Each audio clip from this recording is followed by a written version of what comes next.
Jadi Om Swastiastu, perkenalkan saya Putu Raka Sanistiasania Safitri, koas anestesi periode 4 sampai dengan 17 Mei 2020. Pada hari ini akan mempresentasikan topik dengan kedokteran perioperatif, yaitu pada fase atau periode durante operatif. Sebelum kita membahas lebih lanjut mengenai fase dari durante operatif atau intraoperatif, sebaiknya kita mengetahui apa yang dimaksud dengan kedokteran perioperatif terlebih dahulu. Nah, di mana kedokteran perioperatif itu sendiri itu merupakan suatu perawatan pasien yang dimulai dari saat persiapan operasi hingga dengan sampai kondisi pasien tersebut pulih sepenuhnya. Nah, hal tersebut ini dilakukannya itu di luar tindakan dari operasi dan juga prosedur yang dijalankan.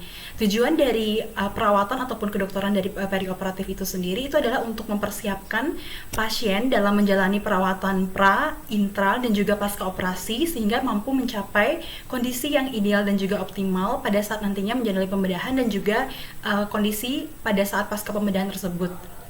Nah, oleh karena itu, kedokteran perioperatif ini sendiri dibagi menjadi 3 tahapan atau 3 fase, yaitu adalah pra atau preoperatifnya, yang isinya adalah mengevaluasi dan juga persiapan yang dilakukan sebelum operasi dilakukan. Kemudian yang tahap kedua itu adalah intra atau durante operatif, yaitu adalah pemantauan dilakukan selama operasi. Kemudian yang terakhir itu adalah pasca atau post operatif, yaitu adalah pemulihan pasien setelah operasi.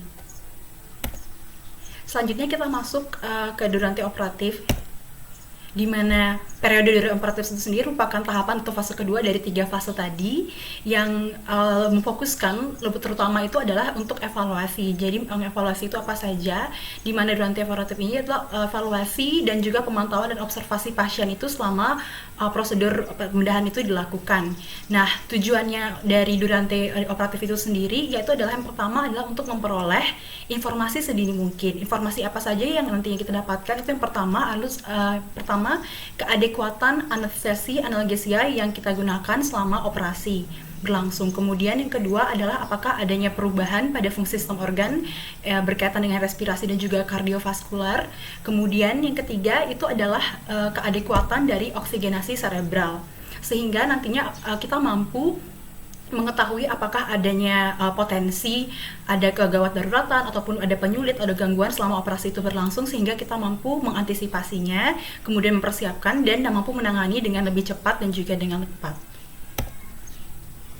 Nah, jadi untuk periode durante operatif itu sendiri itu merupakan pemantauan yang dilakukan selama operasi, sehingga ini memegang peranan yang penting sekali dalam suatu prosedur pembedahan dan merupakan suatu periode yang sangat kritis. Nah, di mana dari prinsipnya sendiri adalah dengan pada saat durante operatif itu juga dimasukkan obat-obatan obatan bius, itu anestesi analgesia juga, sehingga efek samping dari obat tersebut sendiri pasti akan menyebabkan suatunya ada depresi. Jadi intinya dalam tanda kutip itulah mati. Jadi mati ingatan, rasa dan gerak mempengaruhi ketiga komponen tersebut, sehingga tidak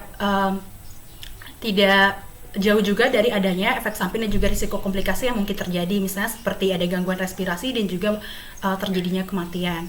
Nah, kapan periode ataupun fase durante operatif itu sendiri dimulai? Itu yang pertama dimulai dari saat pasien itu dipindahkan ke meja ruang operasi dan hingga pasien itu dipindahkan ke unit perawatan post anestesi atau ruang pemulihan atau recovery.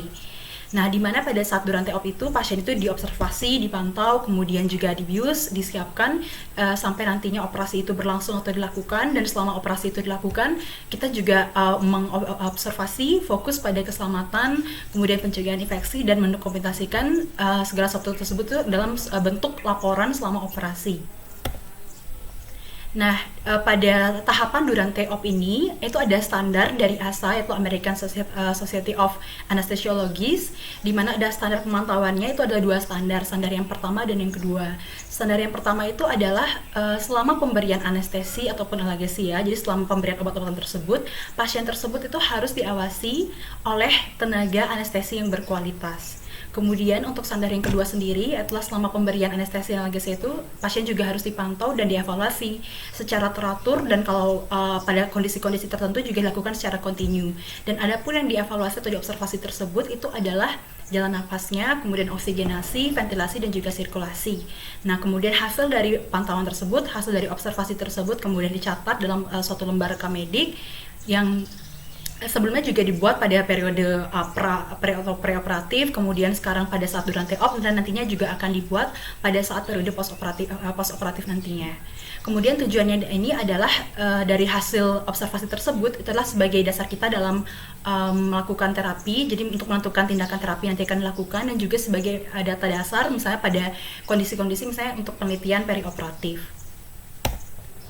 Nah, kemudian pemantauan apa saja yang dilakukan tadi itu ada dua. Jadi pemantauan bisa dilakukan secara minimal dan juga pemantauan secara lengkap dan juga menyeluruh. Adapun pemantauan minimal itu meliputi tadi ada jalan napas, oksigenasi, ventilasi, sirkulasi, dan juga suhu tubuh.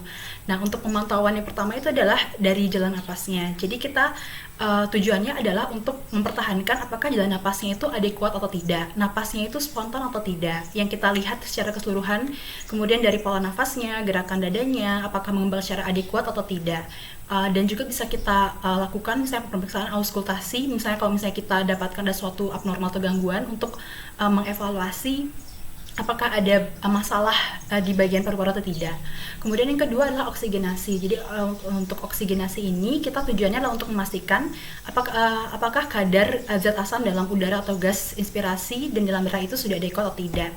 Nah, dapat lakukan dengan dua cara. Yang pertama adalah inspeksi secara menyeluruh. Kita lihat warna kulit ataupun darah pada luka pada saat operasi tersebut berlangsung.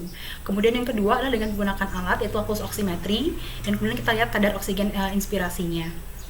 Kemudian selanjutnya adalah ventilasi. Jadi untuk ventilasi ini kita pastikan tujuannya untuk memastikan atau memantau keadekuatan dari ventilasi tersendiri. Bisa dinilai seperti tadi, seperti gerakan dadanya adekuat atau tidak. Kemudian kita pakai stetoskop untuk mengauskultasi dan juga memantau entidal dari CO2-nya, terutama pada operasi yang butuhkan waktu yang lama.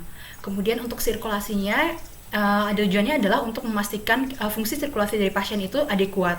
Yang bisa kita evaluasi itu adalah dari frekuensi denyut nadinya, kemudian dari tekanan darahnya menggunakan manset, dan kalau misalnya pada kondisi tertentu yang misalnya pada kondisi masif bisa kita tambahkan juga dengan pemantauan dengan EKG dan juga dengan menggunakan pulse oksi. Kemudian kita juga dapat mengevaluasi produksi urin. Nah, kemudian untuk suhu tubuh, jadi tujuannya untuk mempertahankan suhu tubuh pasien itu agar ideal, agar tidak hipotermi ataupun hipertermi, dan dapat dilakukan dengan termometer. Nah, untuk pemantauan secara lengkapnya sendiri itu ada fisik, kimiawi, dan juga hematologi dan hemostasis rutin. Nah, untuk pemantauan secara fisiknya itu ada beberapa komponen tapi hampir sama seperti pemantauan minimal seperti tadi, yaitu meliputi ada komponennya ada kesadaran, respirasi, sirkulasi, ginjal, otot, dan juga suhu tubuh. Nah, untuk kesadarannya bisa kita evaluasi dari GCS, kemudian juga dari diameter dan refleks pupil. Kemudian untuk respirasi yang dapat kita nilai dari frekuensi napasnya, kemudian pola nafasnya, juga saturasi oksigennya. Untuk sirkulasi dapat kita pantau dari layar monitor, dari EKG, kemudian dari manset tekanan darahnya, kemudian CVB dan juga Solanskans. Kemudian untuk ginjal kita juga evaluasi produksi urin, untuk otot-ototnya kita evaluasi tonus otot, dan untuk suhu tubuhnya kita evaluasi suhu sentral tubuhnya.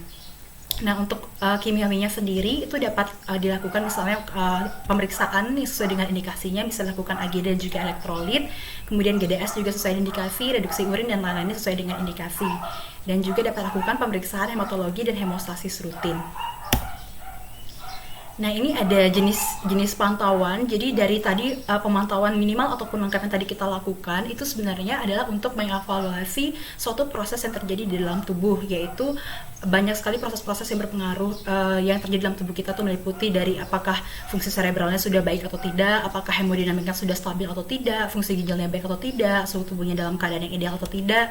Kemudian juga ada beberapa komponen lain, misalnya seperti mesin anestesi yang digunakan apakah sudah bagus, sudah bekerja dengan baik atau tidak.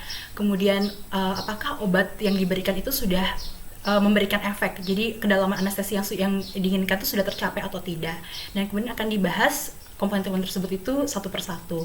Nah, untuk yang pertama sendiri dari kedalaman anestesi. Jadi ketika seorang ahli anestesi itu sudah membius pasiennya itu, apakah efeknya itu sudah tercapai? Jadi pada kedalaman anestesi sendiri itu dibagi jadi dua, itu adalah yang ringan dan dalam.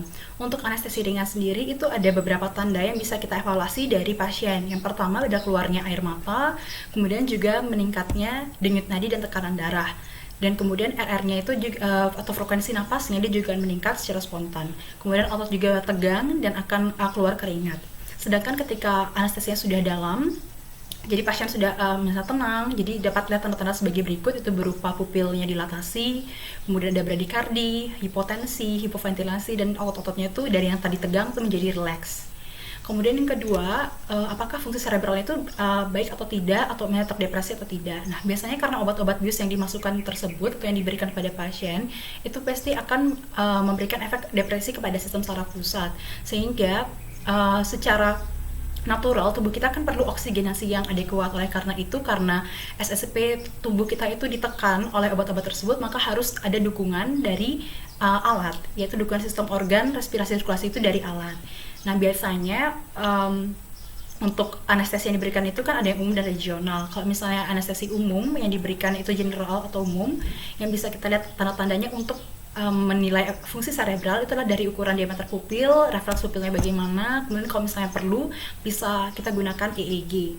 Kemudian kalau misalnya pada anestesi yang regional, jadi tidak umum, jadi pasien masih dalam keadaan sadar, jadi kita bisa tanyakan pada pasien mengenai orientasi waktu, tempat, dan juga personalnya. Kemudian untuk yang selanjutnya itu adalah fungsi respirasinya sendiri.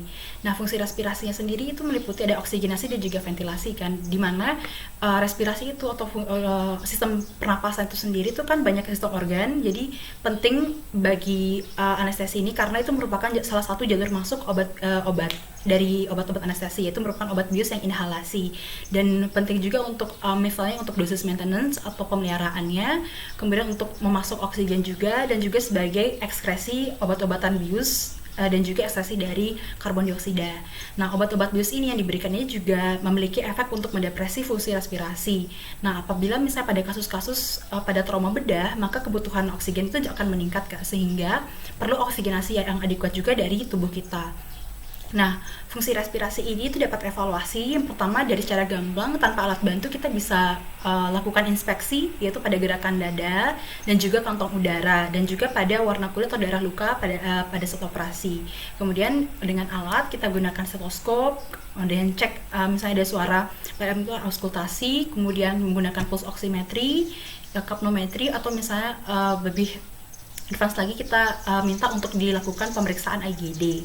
Nah, berikut ada beberapa parameter yang digunakan. Misalnya parameter yang digunakan ada mekanik dan kimiawi adalah nilai-nilai normal pada neonatus dan juga orang dewasa. Kemudian selanjutnya itu ada fungsi hemodinamik. Nah, fungsi hemodinamik ini juga penting sekali bagi anestesi, itu karena sebagai dalam tubuh kita, sistem organ ini penting untuk mengedarkan obat bius itu agar tercapaikan ke seluruh sampai ke jaring-jaringan, dan juga dia membawa U2 dan juga CO2 itu dari ke seluruh tubuh. Nah, obat-obat bius yang dimasukkan atau diberikan itu juga memberikan efek depresi pada fungsi jantung dan pembuluh darah. Sementara pada kasus ataupun pada pembedahan, trauma bedah itu mampu meningkatkan adanya respon dan juga risiko perdarahan, sehingga penting sekali untuk dijaga sirkulasi itu agar tetap stabil dan adekuat.